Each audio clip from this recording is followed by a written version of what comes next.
don't forget to smash that like button. And if you haven't subscribed already, click that subscribe button. Trust us, it'll be worth it. Thank you. What is up, everyone? I'm Chris Knight, and you are watching The Real Review 3000 here with a special video for my friend Danny Graham over at Comic Chat. Yes, he came up with this idea that if we ever call somebody out in our videos, we could do a shots fired video.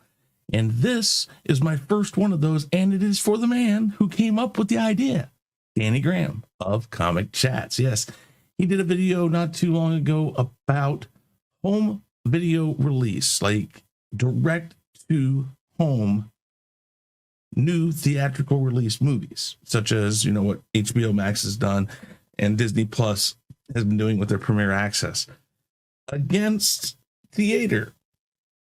He came up with all these reasons why home theater is better than the theater experience.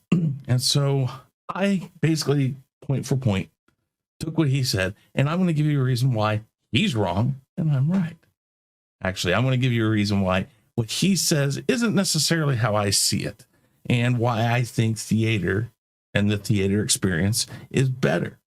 So let's start off with some counterpoint stuff.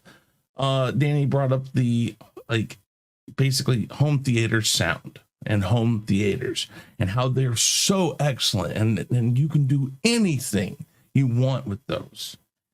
And I call bullshit. Really, I do. The theaters have a top-notch sound system. They literally have a subwoofer in everybody's seat now, and they've got hundreds of speakers, and they're all tuned perfectly for that room. They're designed to make that sound perfect. The whole surround sound, everything, not too high, not too low, not too many mids. Everything is tuned, and they spend months to do this. And this is how they make that money, is because they designed it perfectly for where you're going. Now, not to mention that if you were to do this, which you can do this at home, if you were to do this, most people who try will go bankrupt. Folks, I knew some people who had a house, who had a home theater. The house itself was worth about $2 million. The home theater itself cost them $500,000 to get the sound perfect, to make a larger screen so it looked better. Everything. $500,000. Now, if you want to dump that in there just to sit at home, go ahead. I'm going to go to the theater. Next up, picture quality. Like I said, can you get there with a home theater? Sure, you can. But even with 4K, people, the video or the movie you watch at the theater is in 4K. But because of how big it is so much more crisp and clear than even on your home TV, or even if you put it up with a projector, because the wall has imperfections and things. Things aren't perfect at home. So even if you show it up on a wall with a projector, that projector, unless it is the top of the line, newest thing out there, is not going to give you what the cameras at a theater give you. Those theaters are so much better with their cameras and their screens, because those screens are designed for that. That's what they're there for. And some of them are like 10 stories tall. They're huge. It's so crisp and clear on those screens. You just can't match that at home.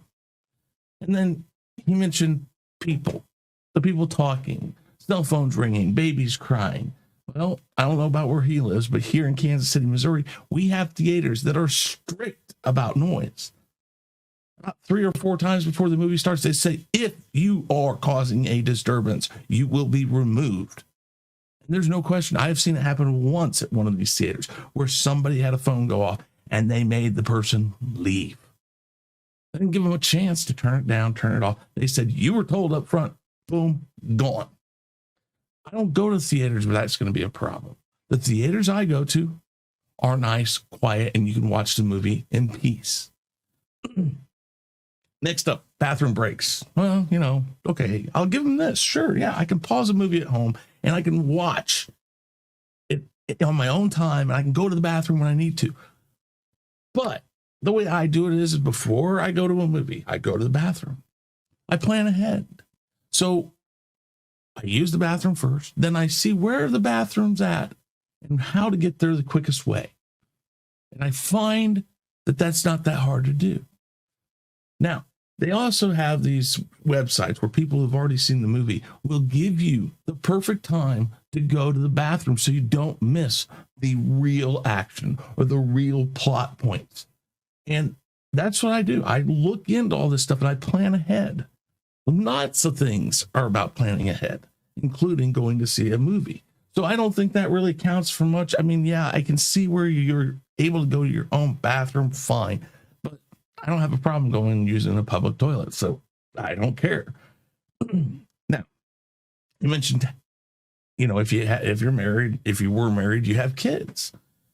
Kids then want to go to the theater too, and he talks about, it can get upwards of $100 and stuff like that. Well, do what I do. I don't know about where he's at again, but here we have AMC Theater. The world headquarters is here outside of Kansas City, Missouri, and they have a movie pass for, I believe it's $20 to $25 for adults and $15 to $20 for children.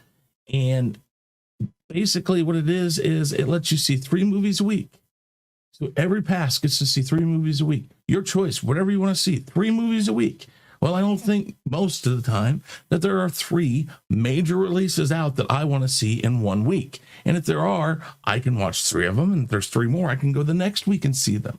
And it only costs me about $25 a month for myself. And if I have my kids with me and they have theirs, it's another 15 to 20. I mean, so maybe $60. And that's 9 tickets every week. That's not that much. That's not $100. And also I get $5 concession tokens or whatever they want to call it constantly. I have paid for my concessions without actually having to take money out of my pocket more than I have since I've gotten this pass. And they also send me a free drink and free popcorn for my birthday every year. So I don't think that I'm on a wrong path. Always look for the deals. So even if I pay $100 a night, even though to do that, I'm out with my family. So there's nothing wrong with that. I'm out. I'm away from my house. I take them out and they get fresh air and all that fun stuff. And then there's this to think about. Right now, HBO Max is working with Warner Brothers to release all of its movies direct to the theater and home for no more than the standard subscription fee. And then Disney is already charging $30 for Premier Access, and that's for one movie. One movie. If you want to see the release right now, you have to pay $30. And that's just for that one movie. And then I saw this. Let me go to this. We'll stop this moving back. Saw this. Basically, it says CEO behind Hollywood's new streaming device counts viewers in the living room. So now they're thinking about charging you per person. Now, I already told him this. He thinks it's $30 for Disney for a first up release, or the fact that you're just paying a subscription fee right now for HBO Max to see new movies. You think that's going to last? No. As soon as things open up, people, they're going to start charging you for that privilege to see those movies new. And if you think it's just going to be $30, I think you're out of your mind because of this right here. If they start charging you for the people that are in your living room, well, how much are they going to charge you? $5? Oh, look, you got 6 people there. That's $30. But if you watch it tomorrow, maybe they charge you that again. It's preposterous to think that they're just going to let theaters die and not capitalize on it. If you let theaters die, these people will have no boundaries on what they can charge you. I believe the reason why we should go to theaters is because you want to keep theaters here, so there is competition between the two. Because if you give these studios carte blanche to do what they want, carte blanche to charge what they want, you are going to be paying out of your ass. And you think that $100 right now in a theater is a lot. Let's do this. They haven't even effectively figured out how to release these movies in a home, and they're just at the same time trying to figure out how to charge you more to do it. If theaters go away, how long do you think it's before it's going to cost you $100 to $150 a movie just to sit there in your home? You and your wife, they charge you $30 each. What's going to stop them if theaters go away? Then you got to add in, there's electricity. If you have that home theater that makes everything perfect, like in the theater, your electric bill is going to be skyrocketing. You got your water bill because you're using your own bathroom. Then you got to go buy the snacks. You got to make the snacks. You got your own time. Before you know it, you're wasting half the night just to watch a movie. I spend 3 hours, I watch a movie, get concessions, use the bathroom, get home, maybe max 4 hours. I don't waste my whole day getting ready for it. And when you think about that, you add all that up, and it's over $200, especially if they get their way and can charge whatever the hell they want to for it. Last but not least, movies were meant to be experienced, not watched. If I'm at home, I'm watching a movie. If I go to the theater, I experience a movie. That's the big thing right there. Plus, everyone needs fresh air. So why not get out and go to the theater? And then I think of this. Streaming services, obviously, with this play to get rid of the theater and all these people talking about, oh, I can just watch it at home. They're making us prisoners within our own home. I don't like that. I mean, honestly, if I'm going to watch a movie, I'm going to the theater. And I'll get it digitally later and watch it at home after everything else. That's my shots fired. So, Danny, let me know what you think. Everybody else, let me know what you think. Put it in the comments. Go watch his video. I'll put a link for that down below, too. But, guys, thank you for watching. I am Chris Knight. This has been the Real Review 3000, and I am officially out of here. Please remember to like, subscribe, and never forget to ring that bell.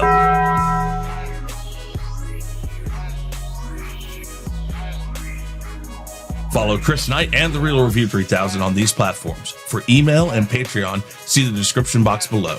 To reach the Ego, use the Twitter handle @theego5150. We would like to thank the generous members of the Real Review 3000. Those members are Jesse Ritchie, JJ, aka Sathroid 3827, Lady Tariel, Anzo of Bigger Ford Entertainment, and Yvette. Thank you for your support and donations that help us at the Real Review 3000 bring you, the viewer, better content. For more information on how to become a member, click the join button below.